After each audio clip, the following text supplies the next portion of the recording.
webinar now for advancing tribes' interest at the California Public Utilities Commission. Today's presentation is going to focus on how California for-profit electric utility spending and revenue collection levels are regulatorily determined. So basically, this is about what goes into your IOU rates. Before we dive into this, I'll just, share too that, this training today is going to be dense. It's definitely getting in the weeds, and I feel like there's really no way around it. I'm, along with you, learning about these things right now and like what goes in the rates and how complex and convoluted it is. I recently was learning as we were talking with one IOU about support for the 401(d) grant and how they could provide funding and then we were also talking about undergrounding opportunities and really the opportunity for investor-owned utilities to invest in infrastructure comes through the general rate case. So we're going to focus a lot on the general rate case today and how it affects rates. We'll probably not be getting so into the weeds and how it necessarily informs projects, I guess, to a degree, but I look forward to a detailed discussion and hopefully this increases your understanding. So please introduce yourself in the chat. Please share your name and what tribe or organization you're with, and we'll go through the presentation and then we'll allow room for discussion. And if you have burning questions, you're welcome to raise your hand out, or otherwise, please enter your questions in the chat. Okay, so here's our overview of the funding source. So these webinars, this funding is funding for these webinars is being provided by California Public Utilities Commission. Sorry, just a little background noise. So three CPUC equity engagement education grants for the Southern California Tribal Chairman Association, San Pasqual and Verona. And these events are being hosted by the Tribal Energy and Climate Collaborative, which primarily serves the 26 member tribes of the Southern California Tribal Chairman Association. And TECC has three program areas. We have capacity building and technical assistance, economic and workforce development. And this programming is under a TECC's policy and regulatory advocacy program. So I am Josh Simmons. I'm co-director of the Tribal Energy and Climate Collaborative, also founder and president with Prosper Sustainably. And like to, I guess, going from left to right, allow Peter, Stephen, and Rich to introduce themselves. Hi, Peter Allen. I'm a former PUC attorney and administrative law judge. I'd also litigated in front of the PUC, so have a lot of background on PUC process. But that's not what we're doing today, so that'll be someone else, more from Rich. Yeah, so I'm Stephen Moss. I'm a partner with M Cubed. I've been working with Richard at the CPUC as part of regulatory intervention for different parties for like 35 years. So as Josh said, a lot of this stuff is almost lore. It's hardly written down. So we're happy to have an opportunity to kind of pass on some of this knowledge. And I'm Richard McCann, and I'm also a partner in M Cubed, and I've been working in this field for about 40 years, about as long as Steve. And I've testified in various proceedings about 60 times or more over the years. So I'm going to be focused on talking about this process with Peter intervening at particular points. And then we can kick off into this presentation.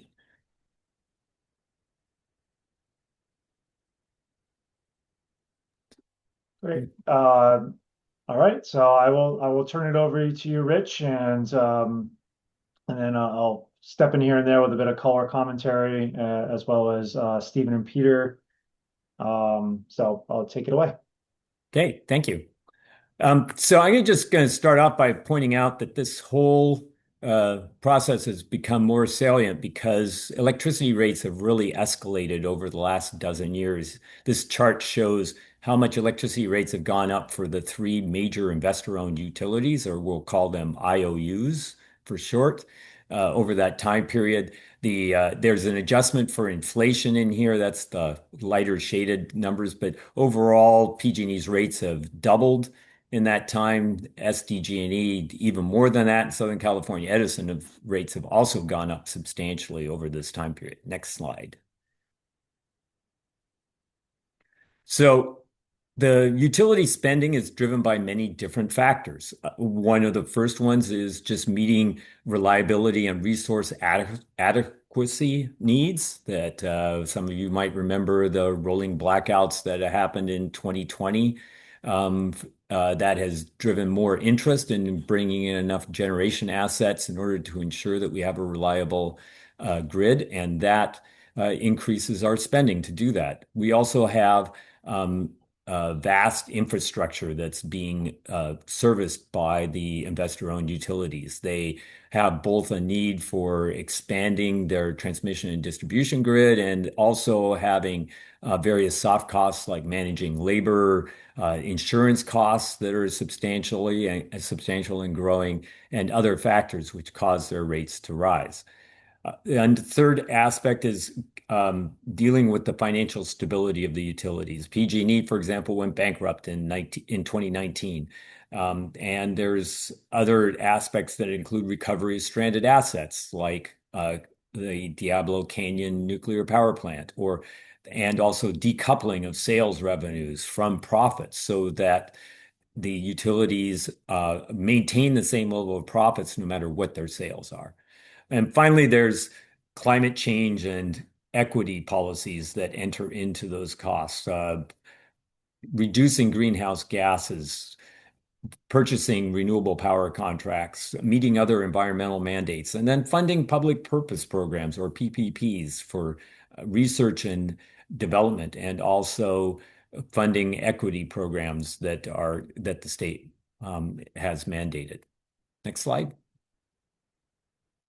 The utility grid regulation, that is, the regulatory entities that are involved with these utilities, are split into three different functions. The first one is generation, that is, the power plants that deliver the power. And these are regulated both by the Public Utilities Commissions, and I'm going to talk a little bit more about this, but also by what are called load-serving entities, that is, community choice aggregators and energy service providers who have their own contractual relationships with customers that are separate from the investor-owned utilities. Then there's transmission. That is the high voltage wires that deliver power from the generators to the substations, where they are then distributed from the substations to the distribution grid. And that transmission is regulated by the Federal Energy Regulatory Commission, or FERC, which is in Washington, D.C. The distribution grid costs are managed or regulated by the Public Utilities Commission, again, the CPUC. And now that grid is having more of a two-way interaction between the utility and what they call prosumers. That is, consumers who are producing energy and exporting it to the grid. And we'll talk a little bit more about all of this functionality in terms of how it fits in the regulatory process. Next slide, please. So breaking this down a little bit further into the rate components and how they're regulated under different authorities, as I mentioned, for generation, there are customers who are bundled, who get all of their services from the IOUs, and they are regulated by the CPUC. And then there are customers who are unbundled. They get their energy through either community choice aggregators or CCAs, or through an energy service provider if they're a direct access customer. The CCA customers are local governments, or CCAs themselves are some form of local government, often joint power authorities. And the energy service providers are generally private companies. So, for example, Shell is a energy service provider, and these direct access customers are generally industrial customers. At the transmission level, it's in California, it's directed by the California Independent System Operator, or the CAISO, but it's regulated by FERC in terms of how rates are set.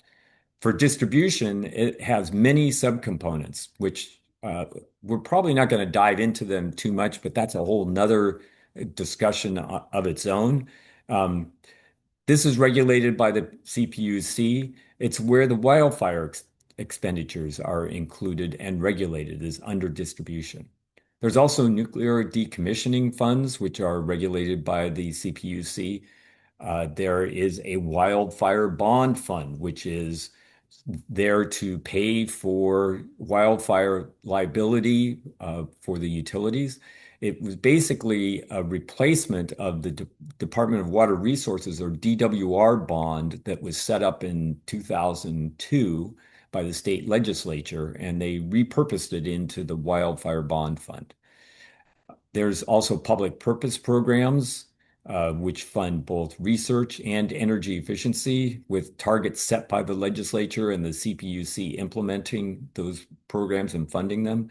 And then finally, there's low income subsidies, which are under the CARE and FARA program. And as you're going to find, there's lots of acronyms here. And some of the acronyms, even people who work in this business forget what they stand for. So, for example, I forget what FARA stands for. All I know is it has the word families under it. But the rest of it, we will be using lots of acronyms. And if you're in this field, you'll find that you really have to understand the acronyms in order to follow along with what people are talking about, because the acronyms often lose their meaning over time. So, I just learned a new acronym, what's that?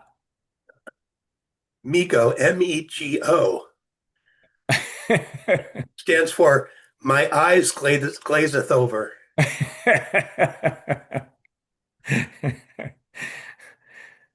So, So if any in our audience that happens to you from the acronyms, it's okay. That's normal.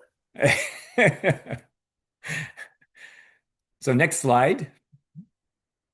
So I'm going to turn a little bit to the difference between bundled customers and unbundled customers. And the fact is that this distinction is pretty important. In the PG&E service territory, PG&E serves PG&E bundled customers are only 40% of their customers. 60% of their customers are either served by CCAs or direct access customers. And similarly, both in SDG&E and SCE service territories, the number of these customers who are unbundled is growing. So what this is that the generation line items that you see on your bill are differ by who the provider is.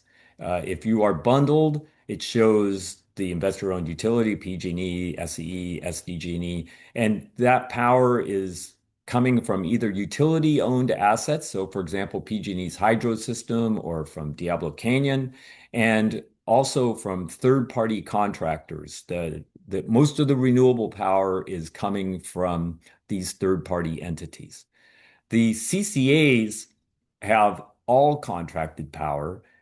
They have a mix of renewable sources in general, but they also buy from the CAISO generation market. And so they have this mix of generation resources. Direct access providers also acquire their power from ESPs, or energy service providers, and they have a range of contracts. Some of these contracts date back 20 years, back to 1998 in some cases. So those are the three areas that we look at, or three sources that we look at for generation resources. And what's important about this is both CCAs and ESPs actually set their own rates, but the CCAs typically peg their rates at some percentage discount off of the IOU rates. So next slide. And that gets into how we talk about how the CCAs and direct access customers set their own rates. CCAs are generally local governments. Almost all of them are joint power authorities. There's a few that stand alone, like the city of San Francisco. But usually it's run by a board of elected officials from various jurisdictions within a local area. The CCA direct access customers pay an exit fee to have their customers no longer served by the IOU. And this exit fee is called the PCIA. it can range from almost zero up to about 3 cents a kilowatt hour for these customers. And then finally, there's other costs that are costs to the CCA and direct access customers are passed through on the utilities delivery and distribution charges. So they rather than being in the generation charge, they will be on the distribution charge in the unbundled rate components. And those Just include things like resource adequacy charges that come through for them. and I was just going to add, because even if you're taking service from a CCA, the delivery distribution is still typically provided by your local utility, by SDG&E or Edison or PG&E's through their substation and their wires to your house. Right. So And they next like to slide. get paid, and they like to get paid for that. Yeah, so we're going to walk through some of these proceedings. The highlighted cases are proceedings are the ones we're going to talk about more specifically. There's the general rate cases, which really set the overall rates. They used to be on a 3-year schedule. They're going to be on a 4-year schedule going forward.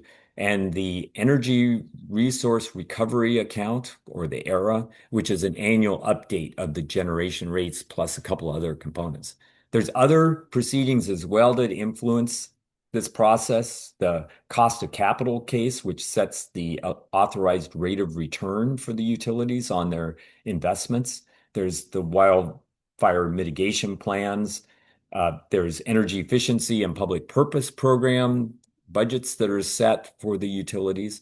And then there's other uh, proceedings and processes, which Peter has actually talked about in the past.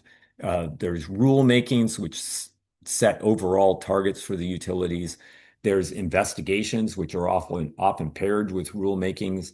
And then there's advice letters, which have different levels of interaction between the regulatory actions by the PUC and the utilities themselves. So next slide. Just laying out how these proceedings all relate to each other. There's the GRC phase one. So there's two phases to the GRC. The phase one authorizes the overall revenue requirement. That is, it sets the pie, sets the size of the pie for the utility revenues. The phase two allocates that revenue responsibility by rate class. I'll talk a little bit about that in a moment. And that really sets the sizes of the slices that go to each of the types of customers that are out there. And it then also designs the rates, and that's by setting demand charges or time of use rates, et cetera. The ERA updates the annual generation costs from the power contracts that they sign, along with some other aspects of it. So it's really altering the size of the pie. And then there's the cost of capital cases, which authorize the rate of return on investment with the investments that are approved in the phase one. That is really how much does the pie grow from year to year. There's the WMP, or the wildfire mitigation projects, that are set out every 4 years in a spending plan, and those end up being rolled into the GRC revenues. There's the energy efficiency programs, which are multi-year plans, and those are intended to shrink the pie. That is, lower the total amount of costs that the utilities are faced with in terms of delivering service. And then there's finally the Integrated Resource Plan, or IRP, that determines the targets for generation procurement going out for a long period of time out into the future. And that I call them future pies that they're going to have to think about. So next slide. So basically, this is all just like a bakery, right? This is all what? This It's is a all just bakery? Yes, it's assembled a being like a giant bakery, bakery. right? Yes. Yes. So how this all works is you've got the inputs, or the ingredients that go into these proceedings, which is the IRP, the cost of capital, the load forecast, which we're going to talk about in a minute, and the wildfire mitigation plan. And I'm sure there's other inputs that go into the developing the costs that are then all collated together in general rate case phase one, which determines the revenue requirements or the cost recovery that is authorized by the CPUC. And then the ERA proceedings, which update this on an annual basis. Then there's the GRC phase two, which allocates the revenue responsibility and designs and sets the rates for each customer class. And then there's the planning of the programs, such as energy efficiency, that occurs at the end. And so this just gives you a sequence of how these programs all relate to each other. So next slide. So this is where Peter jumps in. So the GRCs are big, which is why they only do them every 4 years. And the reason they're big is because utilities do a lot of stuff, right? They're running power plants, they have distribution lines, they have transmission lines, they have everything that's needed to support that. Headquarters staff, trucks, service yards, office supplies, furniture, you name it. The thing that happens with the utility is they don't want to spend any money that they're not getting back from ratepayers in rates. And if they want to charge ratepayers in rates for this stuff, it has to have been approved by the PUC. And what you don't want to have, no one wants to have it where the utility comes in and says, hi, we want to buy 4 more trucks because some got damaged in a landslide, or we need to remodel this office, or we want to buy some more stationery, right? Because the size of the utility is so huge and their expenses are so big, you don't want to do those one at a time. So what they do is they forecast how much money they're going to need for basically everything for going forward for 4 years. And they say, we're going to need so many trucks, and we're going to need so many people, and we're going to need to build so much equipment and so forth. And so that all comes in, and the PUC evaluates it. And the outcome, there's two parts of it. You can see they're staggered because the other thing is it's hard for the PUC to deal with all of these at one time. GRCs take a lot of work. So they've staggered the big utilities so that the PUC only has to do one GRC at a time. So phase one, authorizing revenue amount, that's where PG&E, Edison, SDG comes in and says, here's how much money we need for everything, for furniture, for distribution, for trucks, for people, for insurance, whatever, everything in there. And then this usually gets fought by everyone who has to pay rates, because the utilities come in and say, we want all this money to do all these things. And since it all costs money and all that money gets charged to ratepayers, ratepayer advocates, industrial customers, agricultural customers, residential customers, commercial customers will often come in, municipal customers will often come in and say, no, no, no, please make that number smaller, make the pie smaller. And that gets litigated at the PUC, and finally the PUC will come up with, based on what everyone says, will come up with the number, which is the revenue requirement. Phase two is when the customers start fighting with each other, because that's how the pie gets sliced up. So once they've figured out how big the pie is, then it gets sliced up. But this is a pie that you want the smallest slice of. So the residential customers will be arguing, the industrials should pay more, the agricultural should pay more, the streetlights should pay more, and vice versa. And they all have their arguments of equity or, what costs they incur in the system, so that they all kind of will fight that out in phase two. So again, then the PUC decides how the pie gets sliced up. And then I'm not even going to go into the elements of rate design, because that gets extremely technical with a lot of economic theory of and policy, time of use rates, calculating marginal costs, etc. And so that's like a whole advanced seminar. But the outcome then is what this determines a large chunk of what your particular electric bill is going to look like, because it's how much the utility is getting and then how much is your customer class share of that. So that's what I've got on that slide. Rich, Nope, you can go to the next slide. Okay, yeah, so this is the detail of what I was talking about, things that go into it. investment levels, operating expenditures, administrative costs, takes load forecasts. So the utility will be like, well, we think the load is going to grow because there's population growth in this area, or maybe not. Generation for utility-owned plants, they'll be saying it's like, well, we have these plants and how much they cost to run. We're going to need maintenance. We have capital upgrades for these plants. How much is it going to cost? Distribution, this is where a lot of growth has been because it's trying to increase reliability, trying to repair from wildfires, especially ones not caused by the utility. In general, the ratepayers aren't paying the costs of aren't directly paying the costs of wildfires caused by the utilities. The utilities don't get to recover their costs of stuff that they caused. But the utilities are still having to repair distribution systems damaged by wildfires they didn't cause. They're trying to harden them, make them more resistant to wildfires going forward.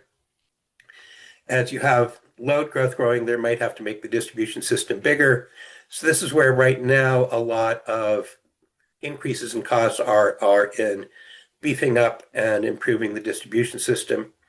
Again, the public purpose programs, serving various things, energy efficiency, greenhouse gas things, care programs, again, subsidies for low-income ratepayers to make it so that low-income people can actually continue to afford to have electricity. The transmission, FERC decides how much the utilities get for transmission. Unfortunately, FERC tends to be very generous to the utilities and lets them collect a lot of rates in transmission. But the numbers from FERC then get folded into the GRC as part of the revenue requirement.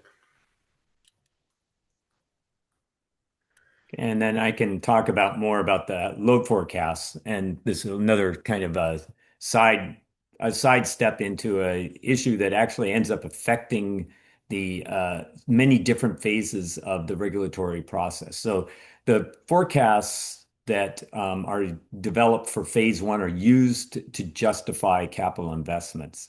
And then the forecasts that are put into phase two and into the error proceedings are used to allocate revenues among the different rate customer classes.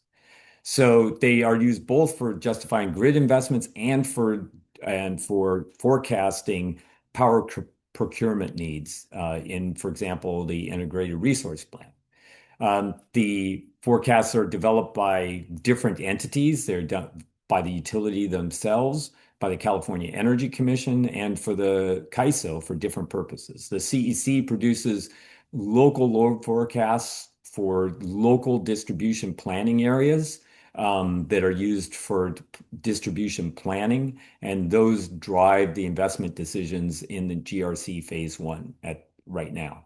The CAISO has regional peak load forecasts. So, for example, for the LA basin, there's a particular peak load forecast that they develop, and they use that both for their transmission planning and for resource adequacy planning as well, and for the requirements of resource adequacy. The utilities prepare their own internal forecasts for procurement and planning, but they may not be consistent with what the CEC or the CAISO develop. They use these own forecasts for procurement and also for revenue allocation internally and in their error proceedings. Unfortunately, these forecasts don't always match up with each other, and they are not reconciled among each other. And I actually have looked back at how PG&E and SCE have badly misforecasted their load growth over the last 20 years. So we end up with, in many cases, the CPUC not necessarily authorizing the correct amount of resources to add into the future because of this problem of not having reconciled forecasts between the different entities. Next slide, please. So in the phase two, we have the utilities both allocating revenue responsibility to different customer classes.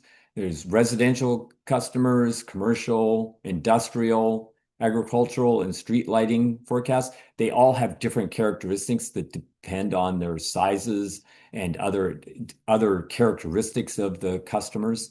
And then they go into designing rates as a second part of the phase two. That is, they look at the individual unbundled components, generation, transmission, distribution. There's usually an energy or volumetric charge, a charge per kilowatt hour. There's also baseline allowances based on the type of customer and the climate zone that they are in. So, for example, a customer in Fresno gets a bigger baseline allowance than a customer in San Francisco. There's also customer charges. That's a fixed monthly charge. And there's been a change in the residential customer charge in the last few months for all three of the utilities. There's demand or peak usage charges for those customers based on the kilowatt use that they use for a 1 hour or 15-minute increment. And then there's voltage and other services that are voltage support and other services that are provided for these customers that they are also charged for. Next slide. So the differences between the customers, there's residential customers, which are defined as domestic, non-commercial customers. And within that, there's different income subsidies and different medical conditions that are covered for those customers. There's commercial customers, which are retail and services, and they fall into one set of industrial codes. It's NAICS codes, which are a federal classification of the type of business. A retail store is classified differently from a steel manufacturer, for example. And steel manufacturer would be an industrial customer. And they are larger, usually much larger usage. They often even get transmission level service, high voltage service. Then there's agricultural customers who are basically fall into the farming and water pumping type of operations. But the definitions for each of these customers actually differ between the type of or the utilities. So, for example, water utilities fall into this category for SCE, but for PG&E, the water utilities are in the commercial customer classification. And then there's finally street lighting, and that in some cases the street lighting is actually owned by the utility, in other cases it's owned by the municipality. And those rates differ between those types of customers. Next slide. So I just want to mention on this slide, this is both like how the regulators divide things up in terms of the pie slices, and it also represents the political economy of the regulatory arena. So each one of these groups will have advocates for them, parties. Some of them structural, like the public advocates that are part of the CPUC apparatus. Other of them are just advocates that are on behalf of these customers, paid or through intervenor comp. And so, particularly in this part of the rate case, there's, and I think Richard mentioned a lot of, or will mention a lot of these cases are settled. It's essentially an argument, an empirically based political, quasi-confused argument over how to go about rate making, putting the slices out and creating rates. So just to point out is that this is both a regulatory process and a kind of a quasi-political stakeholder process. There used to be a guy who represented, was the California Streetlight Association, who would always show up to litigate on behalf of low rates for streetlights. I don't know if he's still around. I think he retired. Reed, I'm trying to think of Reed's Yeah, last Reed Schmidt. Reed Schmidt was like, yes, yeah, he was the streetlight guy. right. But and then agricultural, there's some different organizations, the Farm Bureau Federation. What's the other one, Stephen? I forget. Well, that's the one we represent, Agricultural Energy Consumers Association. We've been testifying for them for decades. Right. And the industrial groups have like the California Large Energy Consumers Association. So they will show up, and all these people show up in every GRC to basically try and minimize the costs that get allocated to their member customers. Right. And then residential are represented by Turn, which is the biggest group there. Yeah, they're the most organized. Sector is the most underrepresented sector.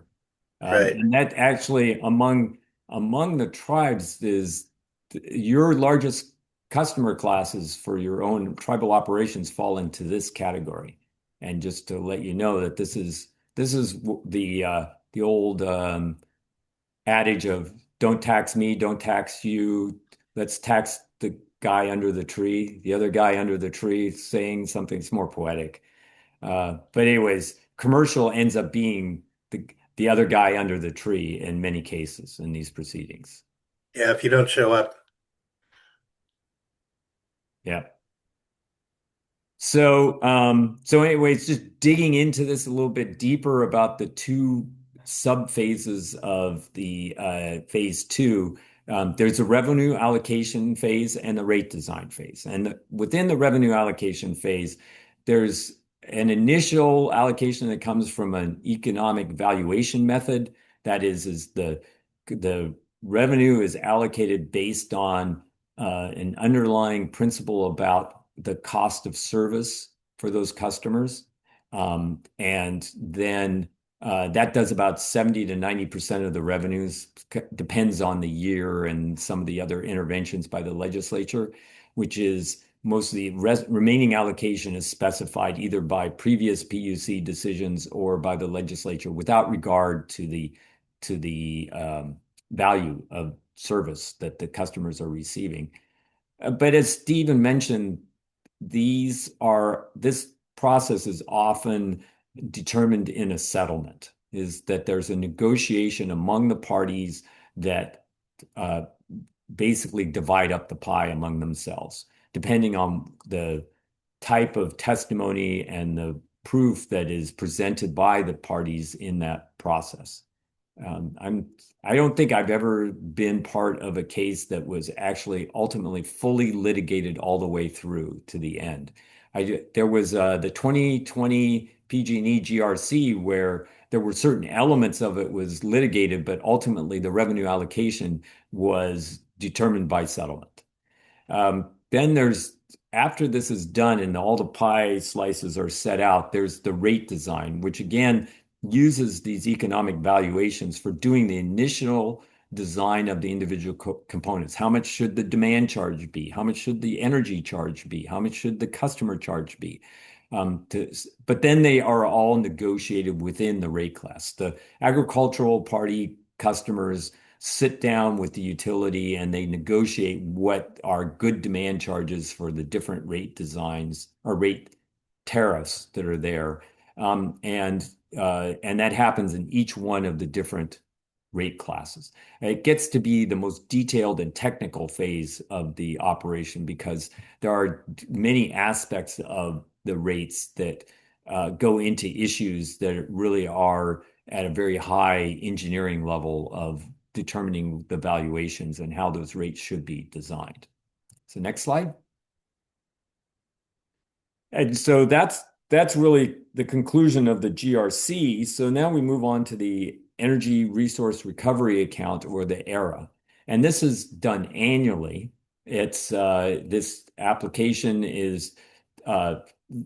addresses generation rates, although it addresses some other aspects of it. It really has two parts to it. The first one is that there's a load forecast that's set out for the upcoming year for what the generation costs are going to be. And then there's another proceeding the year after the year is concluded, in which there's a true up of those various costs. And so that two-part process is something that ends up setting your rate. So you'll have in 2025, there was the forecasted rates for 2026. And so those rates were set in 2026. Then at the beginning of 2027, they'll have another proceeding to decide, well, how close was the forecast? And they'll do that analysis. And then in 2028, they'll recover the true-up costs or the refunds for those rates. So there's this multi-step process that's going on. In addition, within that proceeding, there's the PCIA exit fee is set for CCA and direct access customers. And so that's often a very contentious proceeding, sub-proceeding within the ERA. It's usually the most active area within the proceeding. And then there's other subcomponents that are determined in the ERA. So there's the rebate of the greenhouse gas allowances auction funds that are rebated back to residential and small commercial customers. And then there's also rates set for green energy programs, such as sales of small scale renewables to bundled customers are set in this program as well. So next slide. And this is um, here is just a sample schedule for the ERA proceeding. As I said, there's two aspects to it. It's unlike the GRC cases, which have somewhat fluid deadlines. Even though you have an application deadline, often the testimony deadlines and other things get reset through the proceeding. In an ERA, it's pretty regimented because it's annual. There's each of the utilities puts in their forecast applications in a period from April to June. And then there's typically a true-up application that occurs in the following February. One thing yeah, go ahead. Yeah, and so there's even like the initial testimony is set in August, rebuttal happens in September. There's an update that comes in November with a new load forecast, and there's a short turnaround time for submitting comments, and then the decision is made before December 31st, before the coming year. And then with the application true up, the same sort of schedule where all of this rolls through, and then the decision is made at December in order to implement into the subsequent rates.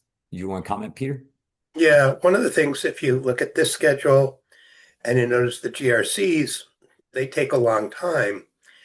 This means that if you want to have an effect on what happens at the PUC, it's a long-term process. In other words, you have to stay engaged in the process at the PUC for quite a period of time, even for just one ERA, right? It's like you're going to do the ERA, and you want to be around for the true up, you want to deal with the forecast for the next year. It's ongoing. So it's very difficult for interveners to show up for one thing and say, okay, I care about this, here's my point, and then you go away, because these processes are rolling. They're going to keep going. The GRCs are keep going to show up every few years, and it'll take multiple years to take up. The ERA is going to keep going. So, I mean, there are some things that are kind of one-off requests that might matter. Citing of a transmission line in a place you care about, environmentally sensitive location, or, the closure of Diablo Canyon. There'll be might be a separate application that's one you can show up for, or a particular wildfire case. You can do something. But if you're looking at having a long-term impact or influence on money decisions coming out of the PUC, it tends to take an ongoing commitment. It's really hard to be effective if you don't keep showing up.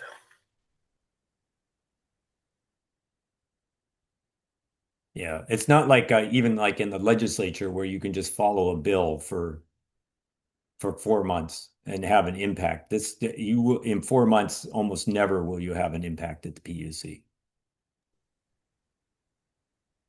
Well, that brings us into our questions and comments period. And I have one question, but just I think, Richard, that might be a good segue into like one kind of question that I have that others may have too. So as a tribe, knowing that it's so difficult to have an impact on this process, where could or should a tribe engage? Where should they be interested in this, or not? Like it's so how is this relevant to tribal governments, tribal customers, and how can they affect or influence it, or should they? How can they?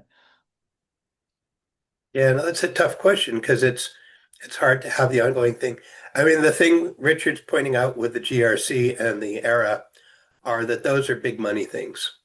And so those can have an impact.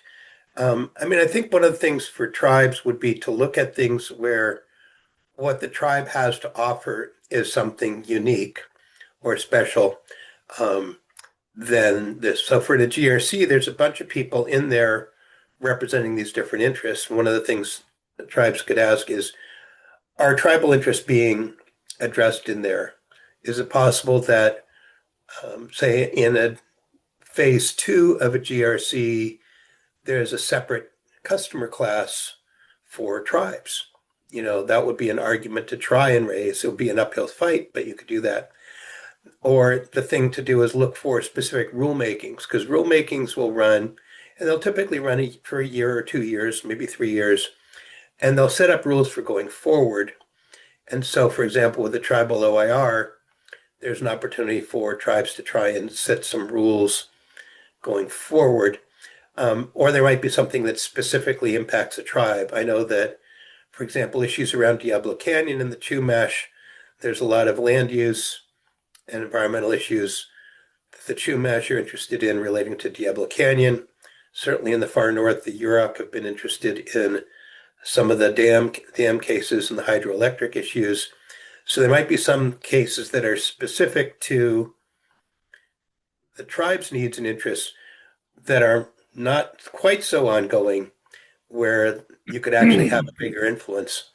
Um, so it kind of depends on what the priorities are for the particular tribes and what specific proceedings there are out there where there might be something that the tribe could add some serious value by bringing its perspective to the PUC, where it's otherwise not going to be represented, because tribal interests are not inherently well represented at the PUC.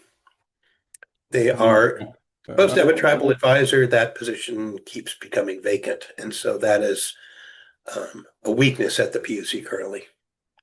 I would add to what Peter's saying is that, for example, with agriculture, and Richard's well familiar, obviously, with this, if you go in with a specific money ask and you have the right support, you can achieve an outcome. So our example is that we got funding for the farmers for electrification of diesel backup generators. It was a specific rate tailored for agriculture. And one could imagine there might be similar tribal concerns. For example, in previous forums, we've talked about tribes should have responsibility for their own environmental compliance. Well, environmental compliance costs money. It appears in the GRC. It's a very small amount of money relative to the biggest pie, but one could go in and say, hey, we can do that function at a lower cost, or we can do wildfire management at a lower cost and more proper adherence to ecosystem practices on our reservations, or pick your list. So although it's a very large thing in aggregate and not probably something that a tribe would want to take on full cloth, if there is a specific goal, I think it's actually not necessarily a time or money sink to actually engage in a general rate case. Yeah, because the general rate cases, because everything's in there, and if you have a relatively small issue, you could raise that. And it's one of those ones, if your numbers it might be big for the tribe, but small for PG&E. It might be somewhere SCE or the other customers. It might be something that they'd agree to pretty quickly. It's like, hey, why don't we let us do this thing? It's going to cost $5 million, right? That's like a rounding error. And that might be something you can actually accomplish in the GRC if what you care about is in the GRC, and many things are. So you might show for the GRC, pick on one or two issues, and you could have some success with doing that without having to go deep, deep, deep into the weeds of rate design. Unless you want to. Some people like it.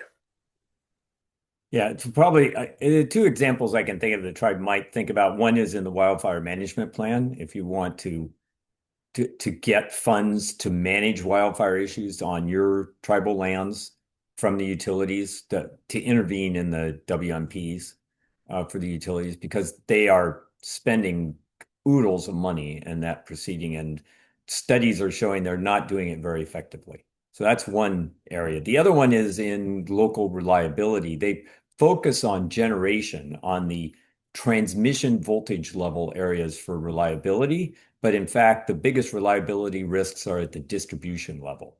And so it might take a little bit more pushing, but to find where that lever is in the process in order to get more local reliability in the more rural areas that the tribes are serving and governing. That's helpful. Thank you. Eddie, I'll read this one question, get a response to it, and then I'll call upon you. Thanks. So Leonardo Wasili, and apologize if I mispronounce your name.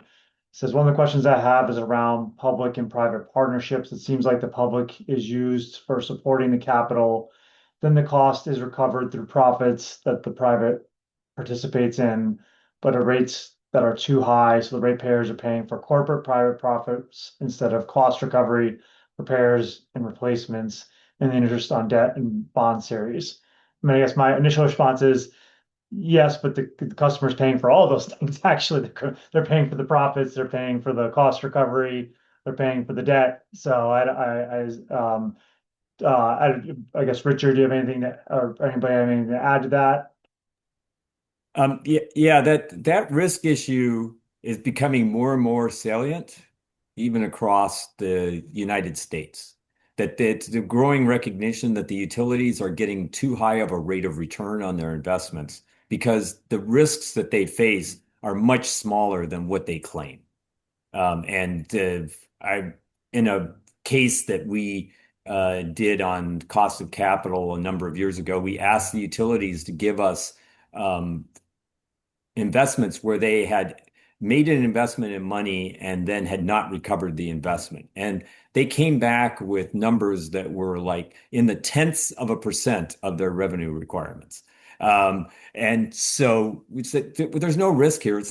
They're not like other businesses out there that are at risk for their investment. If the investment doesn't work out, no, the shareholders eat it. That's not the case with investor-owned utilities. They really operate like a public government in terms of how they do cost recovery. And so it's in the cost of capital cases where that uh, issue needs to be addressed more, along with the fact that they probably need to be put at more risk for the investments that they make. But that's all part of regulatory reform that has to occur.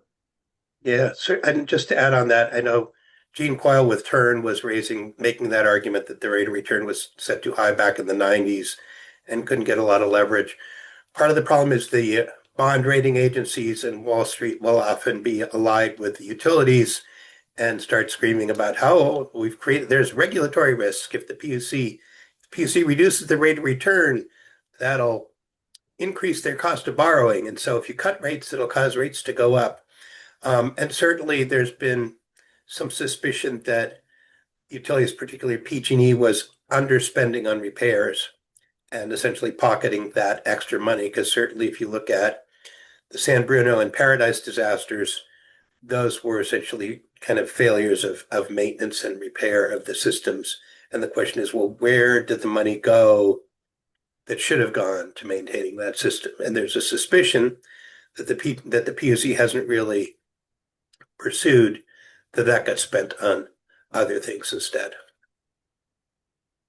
Leonardo, points out the private also gets to deduct losses. The government utilities do not get to deduct losses. And I mean, and it's like, if you consider the kind of, risk return, I mean, it seems like, the return should be more akin to bond interest rates than anything else based on the amount of risk that they're facing, right? But another another topic for another day, I think, because we are going to focus on cost of capital at some point as well during these meetings. So, Eddie, do you still want to ask a question? And then Denise has a question in the chat.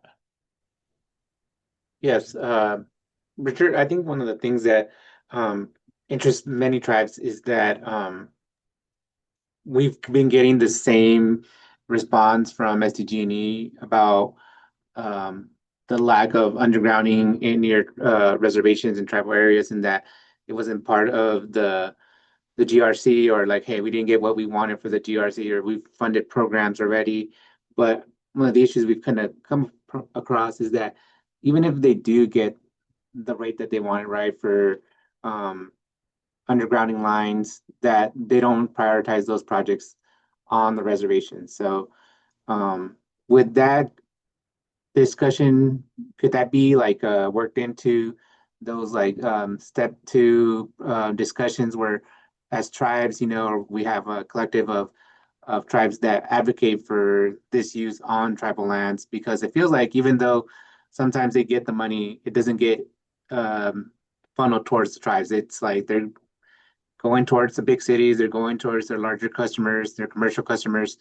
And it feels like every single time that they're doing we're like at we're at the bottom of their list. And so how do we get a little bit further up, and how can we apply a little bit more pressure on our regulators so that we can get more traction in our area? Well, this would be a great example of how to intervene at the general rate case in the phase one. At the opening of the phase one, I put up the schedule earlier. I can't remember if SDG&E is it up next after PG&E is in the middle of their case right now. This is where to intervene in the SDG&E case, and come in with testimony looking at, well, you were authorized to do this amount of undergrounding in your last general rate case, uh, and then make data requests asking for where they made the expenditures for those efforts compared to what they were authorized to do in their previous case. And to make a case then that they need to be more specific about where they should be spending that money. That would be a ripe example of how you could effectively intervene into a proceeding and probably have a high probability of getting a positive outcome from either the SDG&E concedes it or the PUC orders it. Just to clarify, because I know Eddie's with La Jolla, who isn't served by SDG&E, and I think the opportunity to intervene in this is right now, and TECC has capacity that may not continue to exist in the future. So, at what point? So it's 2028 is the test year. What point do things start ramping up where you start to actually engage in this process for SDG&E, an example? Well, the SDG&E filing, I think, should be in September or so of this coming year for the 2028 case. So I would start just day one when the filing comes out, come back with a data request for exactly those things. And part of it is researching also both what SDG&E filed in its 2024 case on this issue, and then what did the commission order in the decision on that case, and then reconcile that all together, and then come in with a data request and be prepared to uh, submit testimony on the given deadlines with the schedule that's put out. Now, the SDG will put out a proposed schedule for testimony. You don't expect to follow that schedule of testimony. It always gets pushed back from the interveners, but it will give you an approximation of what you can expect in terms of when you need to hit certain deadlines. The general rule of thumb is get in the case early. It's easiest to become a party early. So SDG&E will file their application. The fastest way is to file a protest or response to the application. Or the other way that's early is there will be held as a pre-hearing conference. Show up at the pre-hearing conference. And what you want to do is you want to identify the issue you intend to raise, because at some point early in the process, the PUC will issue a scoping memo which defines what's in the case and what's out of the case. And ideally, you want your issue called out in the scoping memo, even if it's a very narrow one that says, we believe that undergrounding of electric distribution on reservations should be prioritized, right? Get that in there, get that point in there early to make sure that it's considered to be part of the case. And then the time at which it gets addressed in the proceeding may be later, but otherwise Richard's approach is correct. But you want to get yourself in the case early and get your issue identified early to make sure that it doesn't get pushed to the side. We have one final early, question. loud, and often. Oh yeah, yeah. But I think as TECC, we want to engage in that, and we'll come back to the TECC tribes on that. So one last question from Denise is, where in the rate setting do settlement costs get built into utility rates to be paid over time? Which costs? Settlement costs. Oh, settlement in terms of the negotiation settlements, et cetera. In terms of litigation. Litigation, it's just the utilities have their own budgets for being involved in these processes, and some or most of those costs actually do get She's rolled talking into about rate. actual litigate, like court litigation. Okay. So it's generally what they do is a mix of historic costs like court settlements and so forth.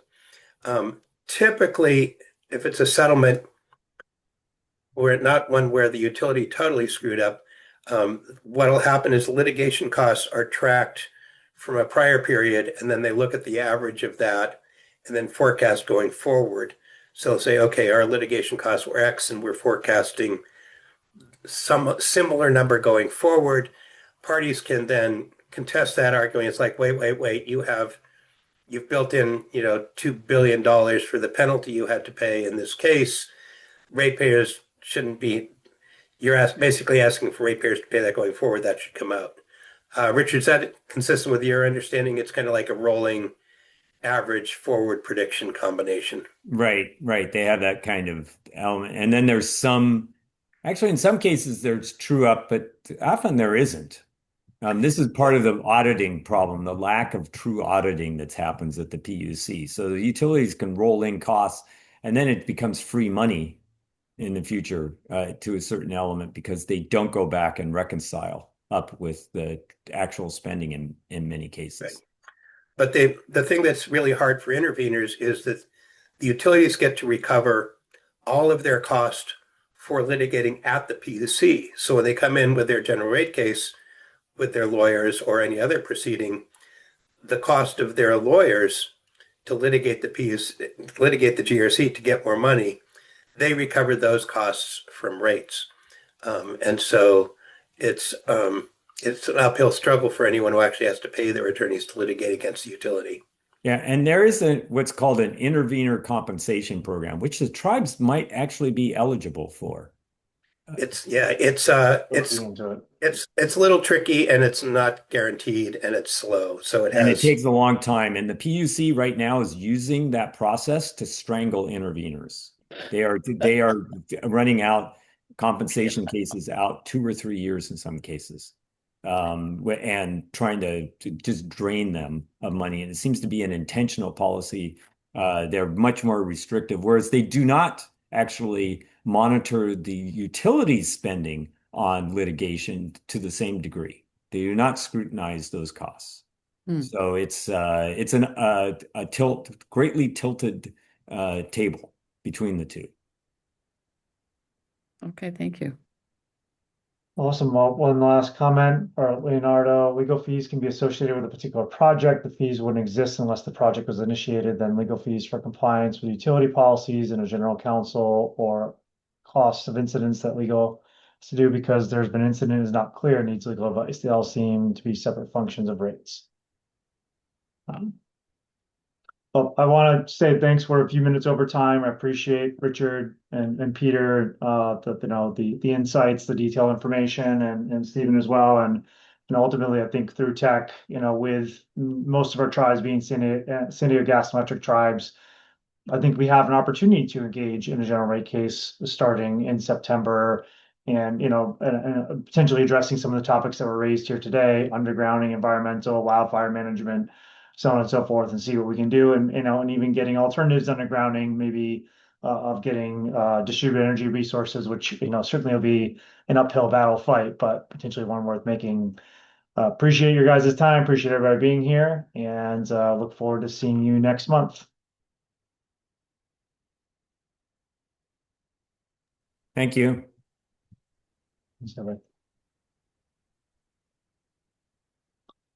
Amy, you will have to end it because you're host.